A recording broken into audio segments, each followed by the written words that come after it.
Hello friends and welcome to my channel electrical power.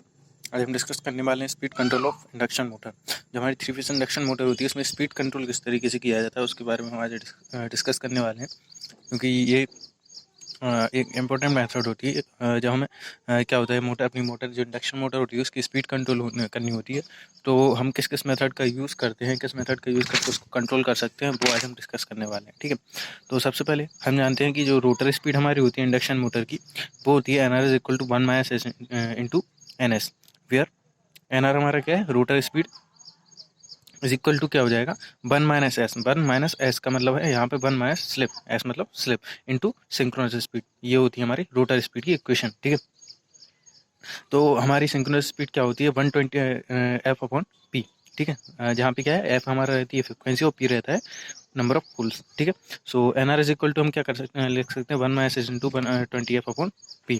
ठीक है, तो इस इक्वेशन से हम देखें अगर, तो इस इक्वेशन से हमें पता चलता है, हम पता कर सकते हैं देख के कि हम किस किस मेथड से स्पीड कंट्रोल कर सकते हैं इंडक्शन मोटर की। ठीक है, तो सबसे पहले हम देखें अगर, तो यहाँ पे क्या है, फ्रिक्वेंसी। ठीक है, NR जो है रोटर स्पीड, किस किस से रोटर स्पीड में क्या क्या है, स्लिप है, फ्रिक्वेंसी है, पोल्स हैं। ठीक है, तो ये क्या हम यहाँ से क्या कर सकते हैं कि अगर हम फ्रिक्वेंसी को चेंज कर दें, ठीक है, फ्रिक्वेंसी को सबसे पहले हमें यहाँ से पता चलेगा कि क्वेश्चन से पता चल रहा है कि अगर हम इसमें क्या है, फ्रिक्वेंसी है, पोल है, स्लिप है, तो अगर हम फ्रिक्वेंसी को क्या चेंज करें तो हम स्पीड को कंट्रोल कर सकते हैं, पोल को चेंज करके भी स्पीड को कंट्रोल कर सकते हैं, और ये स्लिप है उसको भी अगर हम कंट्रोल कर लें, स्लिप को कंट्रोल करके भी हम स्पीड को कंट्रोल कर सकते हैं। ठीक है, सो ये जो इक्वेशन है वहाँ से हमें पता चल गया कि जो मोटर स्पीड है हमारी, ठीक है, वो कंट्रोल की जा सकती है या फिर चेंज की जा सकती है अगर चेंज इन फ्रिक्वेंसी, ठीक है,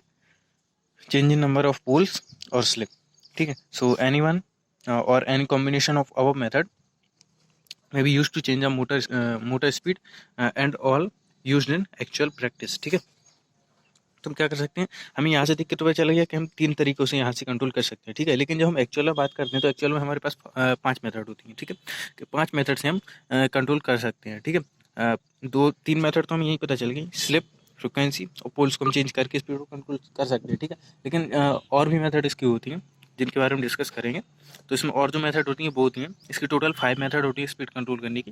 पहली जो मेथड होती है वो होती है पोल चेंजिंग मेथड। ठीक है, पोल्स जो होते हैं, नंबर ऑफ पोल्स, जो कि मैंने अभी यहाँ पे बताया, नंबर ऑफ पोल्स को अपन चेंज करके स्पीड कंट्रोल कर सकते हैं। ठीक है, सेकंड होता है स्टेटर वोल्टेज कंट्रोल। ठीक है, जो सप्लाई वोल्टेज होता है उसको हम कंट्रोल अगर कर लें, ठीक है, उसको कंट्रोल करें तो भी हम स्पीड को कंट्रोल कर सकते हैं। ठीक है, सप्लाई फ्रिक्वेंसी कंट्रोल, जो हमारी सप्लाई फ्रिक्वेंसी है, ठीक है, उसको वेरी करके भी हम क्या कर सकते हैं, अपनी जो 3 फेज इंडक्शन मोटर उसको कंट्रोल कर सकते हैं, क्योंकि हमने यहाँ पे देखा था कि जो रोटर स्पीड है वो कहाँ पे उसके प्रोपोर्शनल में है, एफ जो फ्रिक्वेंसी है वो प्रोपोर्शनल। ठीक है, तो उसको भी अपन चेंज करके क्या कर सकते हैं, स्पीड कंट्रोल कर सकते हैं। ठीक है, रोटर रेजिस्टेंस कंट्रोल। ठीक है, रोटर रेजिस्टेंस कंट्रोल में आता है कि मतलब हम रोटर में एक्सटर्नल रेजिस्टेंस का यूज़ करके, ठीक है, एक्सटर्नल रेजिस्टेंस का यूज़ करके भी उसकी स्पीड को कंट्रोल कर सकते हैं। ठीक है, रोटर में। ठीक है, और स्लिप एनर्जी रिकवरी। ठीक है, मतलब हम स्लिप को अगर कंट्रोल करें, ठीक है, तो उससे भी अपन क्या कर सकते हैं, अपनी जो स्पीड को है उसको वेरी कर सकते हैं, कंट्रोल कर सकते हैं। ठीक है, तो आज हम डिस्कस करने वाले हैं 3 मेथड के बारे में हम डिस्कस करेंगे। पहली होगी स्टेटर वोल्टेज कंट्रोल, दूसरी होगी सप्लाई फ्रिक्वेंसी और थर्ड होगी रोटर रेजिस्टेंस कंट्रोल। ठीक है, पोल चेंजिंग मेथड है और जो स्लिप एनर्जी रिकवरी है, ठीक है, वो हम नेक्स्ट पार्ट में डिस्कस करेंगे, क्योंकि जो पोल चेंजिंग मेथड है वो हमारी थोड़ी लेंथी टॉपिक है। ठीक है, थोड़ा बड़ा टॉपिक है, तो इसके अंदर 2-3 टॉपिक और आते हैं, तो वो हम नेक्स्ट पार्ट में डिस्कस कर लेंगे, अदरवाइज वीडियो बहुत ज़्यादा बड़ी हो जाएगी। तो अभी हम डिस्कस करते हैं 3 मेथड के बारे में। ठीक है, तो फर्स्ट मेथड हमारी होती है स्टेटर वोल्टेज कंट्रोल। ठीक है, सो स्टेटर वोल्टेज कंट्रोल क्या होता है, तो the speed of the 3 phase induction motor can be vary by the supply voltage and the torque developed proportional to the square of the supply voltage. ठीक है, जब हम क्या कर रहे हैं कि 3 फेज इंडक्शन मोटर की टॉर्क इक्वेशन निकालते हैं। ठीक है, जैसे हम उसकी टॉर्क इक्वेशन निकालते हैं तो हमारी टॉर्क इक्वेशन जो है वो निकलती है is equal to KS/ES² R2/R2² plus SX2 of whole square. ठीक है, वेयर ES जो है वो हमारा क्या है, वोल्टेज है। ठीक है, सप्लाई वोल्टेज। तो यहाँ से हमें पता चल रहा है कि जो हमारा टॉर्क है, ठीक है, KS जो है वो कांस्टेंट रहेगा। ठीक है, प्रोपोर्शनलिटी हटने पर आएगा। ठीक है, तो अगर हम यहाँ पे देखें तो हमें क्या पता चल रहा है कि हमारा जो है टॉर्क है, ठीक है, जो हमारा टॉर्क है वो हमारा क्या है, डायरेक्टली प्रोपोर्शनल निकल रहा है ई एस स्क्वायर के, मतलब सप्लाई जो वोल्टेज है, ई एस मतलब सप्लाई वोल्टेज, ठीक है। तो स्टेटर पे जो सप्लाई वोल्टेज है उसकी डायरेक्टली प्रोपोर्शनल है हमारा क्या, टॉर्क, ठीक है। तो टॉर्क डायरेक्टली प्रोपोर्शनल है square of the supply voltage, ठीक है। तो हम क्या करें, अगर हम अपने वोल्टेज को कंट्रोल कर लें, ठीक है, सप्लाई वोल्टेज को कंट्रोल कर लें, तो हम क्या कर सकते हैं, स्पीड को भी कंट्रोल कर सकते हैं, ठीक है। मतलब ये है कि हम इसका मतलब ये है सीधा कि अगर हम सप्लाई वोल्टेज को कम कर रहे हैं, ठीक है, क्योंकि स्पीड कंट्रोल करनी है हमें, है ना, तो हम क्या करें, सप्लाई वोल्टेज को कम करें, कम करेंगे तो हम कम करने से क्या होगा, हमारी स्पीड कंट्रोल हो जाएगी, क्योंकि जो टॉर्क होता है वो क्या होता है, डायरेक्टली प्रोपोर्शनल होता है square of the supply voltage, ठीक है। तो हम क्या करेंगे, डायरेक्टली प्रोपोर्शनल का मतलब क्या है, अगर हम इसको कम करेंगे तो हमारा टॉर्क ऑटोमेटिकली कम हो जाएगा, और इसको बढ़ाएंगे तो टॉर्क भी हमारा ऑटोमेटिकली बढ़ेगा, क्योंकि दोनों क्या है, एक दूसरे के प्रोपोर्शनल, ठीक है, डायरेक्टली प्रोपोर्शनल, ठीक है। तो हम क्या करेंगे, अगर हम सप्लाई वोल्टेज को कंट्रोल कर लें तो हमारी मोटर की स्पीड जो हम ईजिली कंट्रोल कर सकते हैं, ठीक है। इस ऑपरेशन में क्या होता है, the operation at voltage is higher than the rated voltage is not possible, this method allow only below the normal rated speed, ठीक है। इसका मतलब ये है कि हमारा फॉर एग्जांपल हमारी जो मोटर है वो 230 वोल्ट पर इसका रेटेड वोल्टेज है, ठीक, 230 वोल्ट। तो हम क्या करें, जो हम अगर हमें इसकी स्पीड कंट्रोल करनी है, ठीक है, तो हम इस रेटेड वोल्टेज के ऊपर इसके स्पीड को कंट्रोल नहीं कर सकते, ठीक है, क्योंकि ये रेटेड वोल्टेज जो है इसकी जो इस पर क्या होगा, ये फुल स्पीड में होगी मोटर, है ना। तो हम रेटेड वोल्टेज से अब वोल्टेज पे कभी भी स्पीड को कंट्रोल नहीं कर सकते, ठीक है। तो अगर हमें स्पीड को कंट्रोल करना है तो हमें हमेशा रेटेड वोल्टेज से कम वोल्टेज पर ही कंट्रोल करना होगा, ठीक है। मतलब हम जैसे 230 वोल्ट की मोटर है, ठीक है, रेटेड वोल्टेज उसका, तो हम 250 वोल्ट पर उसको उसकी स्पीड को कंट्रोल नहीं कर सकते हैं, ठीक है। हमें अगर उसकी स्पीड को कंट्रोल करना है तो हमें इसके नीचे ही कंट्रोल करना होगा, मतलब वोल्टेज को कम करना होगा। जैसे कि 230 वोल्ट पे है तो हमें क्या करना होगा, हम 210 दे सकते हैं, ठीक है, 180 दे सकते हैं, 150 दे सकते हैं, ठीक है। तो इससे हमारी मोटर क्या है, स्पीड कंट्रोल हो जाएगी, ठीक है। लेकिन अगर अपन क्या करेंगे, रेटेड वोल्टेज से ज़्यादा वोल्टेज देंगे तो उसकी स्पीड कंट्रोल नहीं होगी, ठीक है, मोटर हमारी जल सकती है, ठीक है, हमारी स्पीड कंट्रोल नहीं होगी। तो अगर हमें स्पीड कंट्रोल करना है तो ये बात याद रखनी है कि मोटर जो रेटेड वोल्टेज उसका उससे नीचे ही स्पीड कंट्रोल की जा सकती है, ना कि उससे ऊपर, ठीक है। तो हम इस तरीके से इसकी स्पीड को कंट्रोल कर सकते हैं, ठीक है। This method only use for, next point इसका है कि ये मेथड केवल स्मॉल मोटर्स के लिए यूज़ की जा सकती है, ठीक है। So the voltage control in 3 phase induction motor done by using 2 thyristor and anti parallel, ठीक है। अगर हमें क्या करनी है, 3 फेज इंडक्शन मोटर की स्पीड कंट्रोल करनी है, ठीक है, तो हमें क्या करना पड़ेगा, दो थायरिस्टर एंटी पैरेलल में लगाकर हम उसकी स्पीड को कंट्रोल कर सकते हैं, ठीक है। ईच पेज जो होगा, ईच पेज में हम क्या कर सकते हैं, दो एंटी पैरेलल में थायरिस्टर का यूज़ करके स्पीड को इजीली कंट्रोल कर सकते हैं, ठीक है। जैसे अगर अपन क्या करें, सिंगल फेज मोटर की बात करें, ठीक है, तो थायरिस्टर का यूज़ करके हम क्या कर सकते हैं, अगर सिंगल फेज मोटर को कंट्रोल करना है, ठीक है, तो ये जो हमारी सप्लाई है उसमें हम क्या करें, एंटी पैरेलल में दो लगा देंगे थायरिस्टर, ठीक है। तो दो थायरिस्टर का अपन यूज़ तो अगर हम सिंगल फेज की बात करें, ठीक है, सिंगल फेज कोई मोटर है तो उसमें क्या है, यहाँ पे रहेगा लोड, ठीक है, मतलब मोटर लगी रहेगी, ठीक है, वहाँ पे लोड रहेगा, सॉरी, यहाँ पे हमारी क्या है, सप्लाई फ्रिक्वेंसी रहेगी, ठीक है। तो अगर हम क्या करें, अगर हमें स्पीड को कंट्रोल करना है तो हमें दो थायरिस्टर को एंटी पैरेलल में यूज़ करना पड़ेगा, ठीक है। एंटी पैरेलल में यूज़ करने का मतलब एक कुछ इस तरीके से लगाया जाए और दूसरा इसके जस्ट अपोजिट, ठीक है। तो ये हो गया एंटी पैरेलल, ठीक है। एंटी पैरेलल में अगर अपन यहाँ पे लगा दें तो यहाँ से अपन क्या कर सकते हैं, अब हम यहाँ से स्पीड को कंट्रोल कर सकते हैं, स्पीड को कंट्रोल करके यहाँ पे लोड मतलब यहाँ पे मोटर रहेगी, ठीक है। तो यहाँ पे हम क्या करेंगे, इसकी स्पीड को कंट्रोल कर सकते हैं by the use of 2 thyristor and anti parallel, ठीक है। अगर अपन ऐसे कह रहे हैं 3 फेज की बात, ठीक है, 3 फेज इंडक्शन मोटर में, तो उसमें हम क्या करेंगे, पर फेज में मतलब ईच फेज में दो थायरिस्टर का एंटी पैरेलल थायरिस्टर का यूज़ करें, ठीक है। फॉर एग्जांपल ये हमारी 3 फेज इंडक्शन मोटर है, इसमें 3 फेज सप्लाई चाहिए, ठीक है। हम क्या करेंगे, इसकी स्पीड को कंट्रोल करना है तो हम क्या करेंगे, थायरिस्टर का यूज़ करेंगे, ठीक है।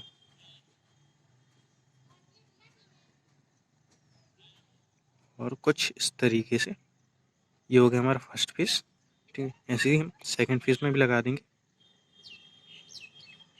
ठीक है।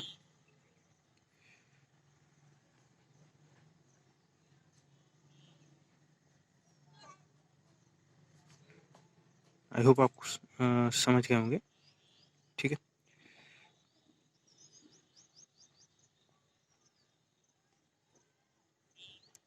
तो कुछ इस तरीके से हम क्या कर सकते हैं, पर फेज में ये हो गया हमारा आर, ये हो गया बाय, ठीक है, और ये हो गया बी। तो पर फेज में हम क्या करें, थायरिस्टर का यूज़ करके एंटी पैरेलल में हम यहाँ पे इसकी स्पीड को इजीली कंट्रोल कर सकते हैं, ठीक है। ये हमारी 3 फेज इंडक्शन मोटर है, ठीक है। तो इस तरीके से हम क्या करते हैं, अपनी मोटर की स्पीड कंट्रोल करते हैं, ठीक है।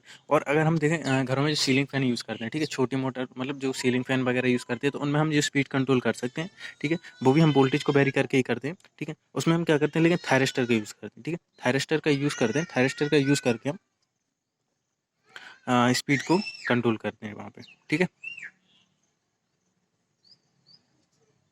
सॉरी, थायरिस्टर नहीं, ट्राइक का यूज़ करते हैं, सॉरी वो मैं कन्फ्यूज़ हो गया था। जो हमारे सीलिंग फ़ैन वगैरह हम घरों में यूज़ करते हैं, उसमें हम ट्राइक का यूज़ करते हैं। ट्राइक का यूज़ करके हम यहाँ पे हम जो क्या करते हैं कि जो हमारी सप्लाई, फॉर एग्ज़ाम्पल ये हमारा लोड है, ठीक है, यहाँ पे हमारी क्या है, सप्लाई है, ठीक है। तो हम क्या करते हैं, एक तो हमारा न्यूट्रल वायर जा रहा है और जो फेस वायर दूसरा होता है फेस वायर, ठीक, लाइन होती है हमारी। तो लाइन में हम क्या करते हैं, एक ट्राइक लगा देते हैं, ठीक है। ट्राइक से हम क्या करते हैं, स्पीड को ईजिली कंट्रोल कर सकते हैं। अब स्पीड को कंट्रोल कैसे करते हैं, उसमें क्या होता है, जो रेगुलेटर टाइप का होता है ना, उसको हम जैसे ही फर्स्ट पॉइंट पे ले जाते हैं, थोड़ी सी स्पीड हमारी इंक्रीज होती है, ठीक है। अगर हम सेकंड पॉइंट पे ले जाएं तो इसकी स्पीड और इंक्रीज होती है, थर्ड पॉइंट पे ले जाएं तो उसकी स्पीड और इंक्रीज होगी, फोर्थ फिफ्थ मतलब और फिर जो लास्ट उसका पॉइंट होगा, ठीक है, फिफ्थ 5 तक रहता है जहाँ तक, तो उस पर क्या होगा, मैक्सिमम स्पीड होती है उसकी, ठीक है। तो इस ट्रैक की वजह से हम क्या करते हैं, सीलिंग फैंस की जो स्पीड होती है तो हम यूज़ करते हैं, तो हम थायरिस्टर का नहीं ट्रैक की यूज़ करते हैं, तो उसकी वजह से हम उसकी हेल्प से स्पीड कंट्रोल कर सकते हैं, ठीक है, इजीली। तो आई होप आपको ये मेथड समझ में आ गई होगी, ठीक है। अब हम बात करते हैं नेक्स्ट मेथड के बारे में, ठीक है। तो सेकंड मेथड जो हमारी होती है वो होती है हमारी सप्लाई फ्रीक्वेंसी कंट्रोल, ठीक है। तो जैसे कि हम जानते हैं कि हमारी जो सिंक्रोनस स्पीड होती है इंडक्शन मोटर की, ठीक है, वो क्या होती है, NS इक्वल टू 120 F/P, ठीक है। Therefore the speed of the induction motor can be control by varying the supply frequency, ठीक है। अब यहाँ पे क्या, सिंक्रोनस स्पीड जो है वो डायरेक्टली प्रोपोर्शनल किसके, फ्रीक्वेंसी की, ठीक है। तो हम क्या कर सकते हैं, हम यहाँ से हमें पता चल गया, ठीक है, कि हम क्या कर सकते हैं, अगर हम सप्लाई फ्रिक्वेंसी को वेरी करें, ठीक है, उसको कंट्रोल करें, ठीक है, तो हम अपनी मोटर की स्पीड को कंट्रोल कर सकते हैं, ठीक है, क्योंकि ये क्या है, डायरेक्टली प्रोपोर्शनल, ठीक है। तो जैसे कि हम जानते हैं कि the EMF induced in the stator of the induction motor, जब इंडक्शन मोटर पढ़ें, ठीक है, तो इंडक्शन मोटर में क्या होता है, जो ईएमएफ इंड्यूस्ड होता है, ठीक है, वो क्या होता है, E1 is equal to 4.44 kW FT1, ठीक है। ये प्रोपोर्शनैलिटी हटने पर आएगा, ठीक है। तो ईवन जो इंड्यूस्ड ईएमएफ है, ईएमएफ जो है वो डायरेक्टली प्रोपोर्शनल है किसके, फ्रिक्वेंसी के, ठीक है। तो फ्रिक्वेंसी और ये टी क्या है, नंबर ऑफ टर्न्स है, वो फाई जो हमारा फ्लक्स है, ठीक है। तो फ्रिक्वेंसी डायरेक्टली प्रोपोर्शनल है इंड्यूस्ड ईएमएफ के, ठीक है। तो अगर अपन क्या करें, फ्रिक्वेंसी को वेरी करें, ठीक है, फ्रिक्वेंसी को वेरी करें, तो हम क्या कर सकते हैं, अपने जो ईएमएफ है इंड्यूस्ड, उसको कंट्रोल कर सकते हैं, वेरी कर सकते हैं, ठीक है। फ्रिक्वेंसी वेरी करेंगे तो ये भी क्या होगा, वेरी होगा, क्योंकि दोनों क्या है, डायरेक्टली प्रोपोर्शनल। तो हम लिख सकते हैं कि जो ईएमएफ है is directly proportional to frequency. So directly proportional में हम जानते हैं कि अगर हम फ्रिक्वेंसी को बढ़ाएं तो ईएमएफ भी क्या होगा, बढ़ेगा, और अगर हम फ्रिक्वेंसी को कम कर दें तो ईएमएफ भी क्या होगा, कम होगा। अब फ्रिक्वेंसी को अगर हम कम कर रहे हैं तो ईएमएफ कम इंड्यूस्ड हो रहा है, ईएमएफ कम इंड्यूस्ड हो रहा है तो हमारा टॉर्क भी क्या होगा, कम होगा, टॉर्क कम होगा तो हमारी स्पीड भी क्या हो जाएगी, कम हो जाएगी, ठीक है। तो ये था हमारा फ्रिक्वेंसी कंट्रोल। ईजिली हम फ्रिक्वेंसी को कंट्रोल करके अपनी मोटर की स्पीड को कंट्रोल कर सकते हैं, ठीक है।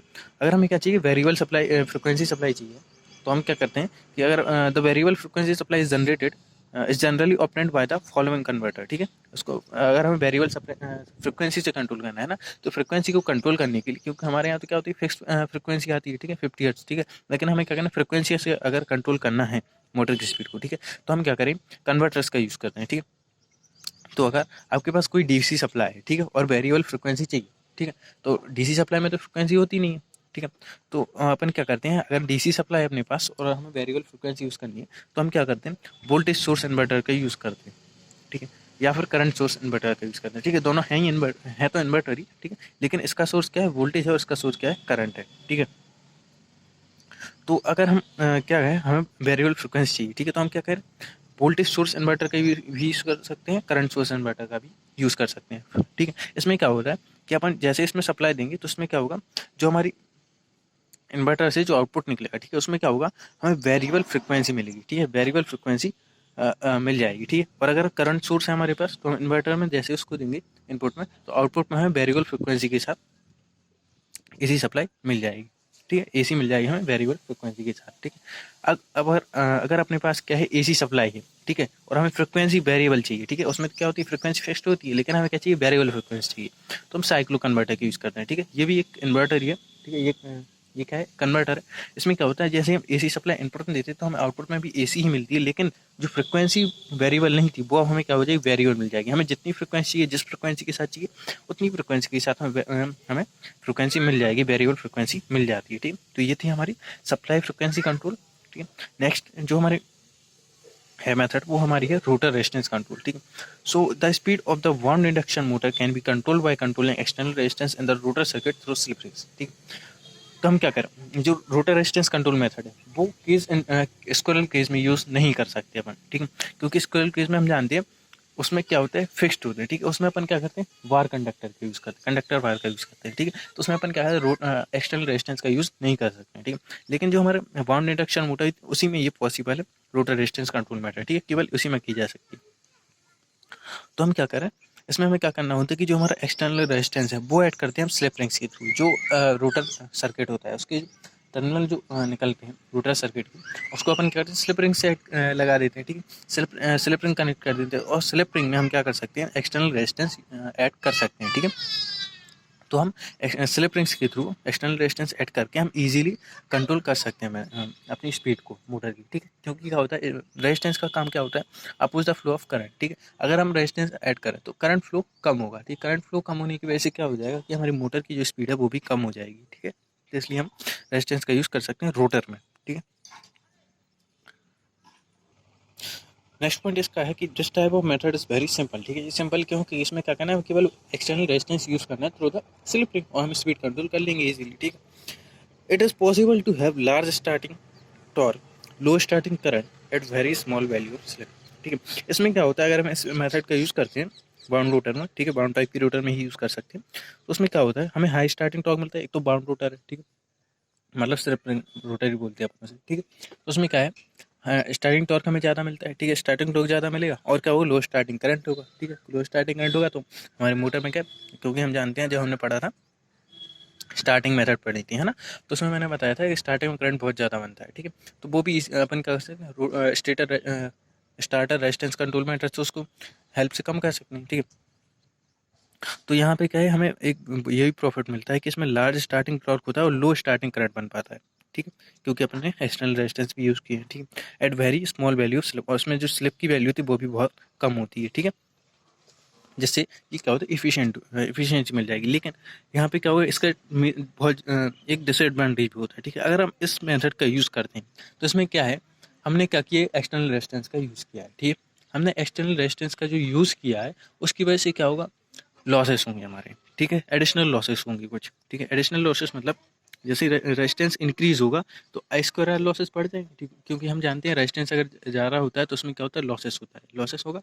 ठीक है, हीट के फॉर्म में होगा, क्योंकि रेजिस्टेंस क्या होता है, हीटिंग हो जाएगी। ठीक है, बहुत ज़्यादा, इसकी वजह से क्या होगा, तो क्या होगा, आई स्क्वायर लॉसेस मोटर में बढ़ जाएंगे, उसकी वजह से हमारी इफिशियंसी कम हो जाएगी। ठीक है, तो इस मेथड का बहुत कम यूज़ किया जाता है। ठीक है, so thank you, that is all for today. Next video हम डिस्कस करेंगे पोल चेंजिंग मेथड और स्लिप एनर्जी रिकवरी मेथड। ठीक है, क्योंकि पोल चेंजिंग मेथड थोड़ी बड़ी थी इसलिए मैंने सेकंड पार्ट में बता दूंगा वो। ठीक है, सो सेकंड पार्ट देखना ना भूलें। ठीक है, जिससे आपको पूरा टॉपिक कवर हो जाएगा। Okay, thank you, I hope आपको समझ में आया होगा। तो अगर आपको वीडियो अच्छा लगा हो तो अपना सपोर्ट बनाए रखें, और ताकि मैं कंटिन्यू ऐसी वीडियो बना सकूँ। So if you like this video, please like, share and subscribe our channel. Thank you.